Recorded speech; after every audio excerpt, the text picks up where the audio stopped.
अगर 2024 में विपक्ष की स्थिति ये है कि वहां पर लीडरशिप के लिए अभी तक 4 फ्रंट पर लड़ाई दिख रही, तो कहने को ये 4 दोस्त, लेकिन ये 4 दोस्त ही जिस तरह से लड़ाई लड़ रहे हैं, ये नरेंद्र मोदी को प्राइम मिनिस्टर बनवा देंगे। देखिए कैसे, अगर आप इसको देखें, ये यहां बीच में नरेंद्र मोदी है, ठीक है, और मैं आपको 4 दोस्तों की कहानी बता रहा हूं जिनको आप 4 फ्रंट कह सकते हैं। एक तरफ इस खाने में राहुल गांधी हैं, उनका सपना है कि भाई मुझे प्राइम मिनिस्टर की कुर्सी पर बैठना है, देखते ही होंगे, उनकी पार्टी तो देखती है, तो उनको निशाना किसको बनाना है? नरेंद्र मोदी को। दूसरा फ्रंट जो है वो ममता बनर्जी लीड कर रही है, तो इनके टारगेट पर भी नरेंद्र मोदी हैं क्योंकि इनको भी प्राइम मिनिस्टर बनना है। तीसरा फ्रंट जो है वो अब केसीआर ने खोल दिया है, के चंद्रशेखर राव ने, इनको भी नरेंद्र मोदी को टारगेट करना है। और चौथा फ्रंट जो है वो नीतीश प्लस है, नीतीश कुमार और इनके साथ जो लोग आ जाएं वो भी देख रहे हैं, उनको भी नरेंद्र मोदी टारगेट करना है। यहां जो कुर्सी है बीच में, ये सबको चाहिए। अब कहने के लिए ये चारों जो हैं 1 2 3 4, ये कहने के लिए ये 4 दोस्त हैं, लेकिन यही 4 दोस्त जिस तरह से माथा फुड़वल करते हैं, एक दूसरे से टकरा जाते हैं अपने अपनी महत्वाकांक्षाओं को लेकर, ये तय कर रहे हैं कि नरेंद्र मोदी 400 दिन बाद 400 सीट भी जीत सकते हैं, क्योंकि सबका अपना सपना है भाई। ये कह रहे हैं अखिलेश यादव की नेशनल विचारधारा नहीं है, अखिलेश यादव केसीआर के साथ खड़े होकर कह रहे हैं प्रोग्रेसिव लोग चाहिए इनको, वो शायद प्रोग्रेसिव नहीं दिख रहे हैं। ममता बनर्जी अलग चल रही हैं, नीतीश कुमार कहां हैं किसी को पता ही नहीं। राहुल गांधी तो के चंद्रशेखर राव के बारे में कह चुके हैं कि वो नरेंद्र मोदी से ऑर्डर लेते हैं, ये राहुल गांधी बोल चुके हैं, के चंद्रशेखर राव तो मोदी जी से ऑर्डर लेते हैं।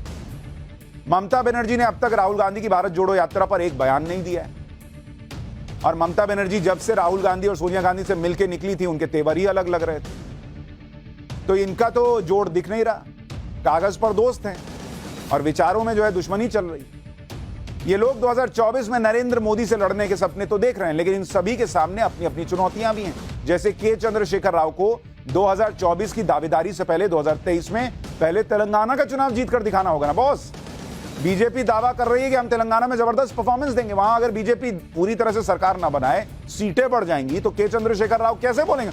लोग कहेंगे भाई आपके घर में घुस के ये आपके यहां से सीटें ले रहे हैं, आप इनको देश में क्या रोकेंगे बॉस? कांग्रेस की अपनी चुनौती है 2024 की दावेदारी के लिए, पहले छत्तीसगढ़ और राजस्थान बचाना होगा इस साल। छत्तीसगढ़ और राजस्थान चला गया तो फिर किस मुंह से वो कहेंगे कि भाई हम देश में लीड करेंगे? अगर ये दोनों चले गए, मान लीजिए चले गए, तो फिर उनके पास सिर्फ हिमाचल बच जाएगा। अच्छा, कांग्रेस को कर्नाटक भी जीतने का चैलेंज है, क्योंकि कांग्रेस के नए अध्यक्ष मल्लिकार्जुन खड़गे खुद कर्नाटक से हैं। अगर कर्नाटक में भी कांग्रेस हारती है तो कांग्रेस किस मुंह से विपक्ष की अगुवाई करने का दावा करेगी? कांग्रेस की एक चुनौती यह है कि पीएम पद के दावेदार के तौर पर राहुल गांधी सबको स्वीकार भी होंगे कि नहीं, और इसका टेस्ट अभी 30 जनवरी को हो जाएगा, क्योंकि 30 जनवरी को श्रीनगर में राहुल गांधी की भारत जोड़ो यात्रा खत्म होगी। यात्रा के समापन में शामिल होने के लिए कांग्रेस ने 21 पार्टियों को बुलाया, 21 पार्टी, और सबको एक तरीके से न्योता भेज दिया। टीएमसी को भेज दिया, टीडीपी को भेज दिया, Sapa, Baspa, PDP, NC, CPI, CPM के अलावा इन्होंने अपने सहयोगी RJD, JDU, DMK, JMM, NCP, Shiv Sena, सबको बोला सब आइए। राहुल जी कन्याकुमारी से चलते चलते अब कश्मीर पहुंच गए, भारत जुड़ गया है, सब आइए जुड़े हुए भारत को देखने।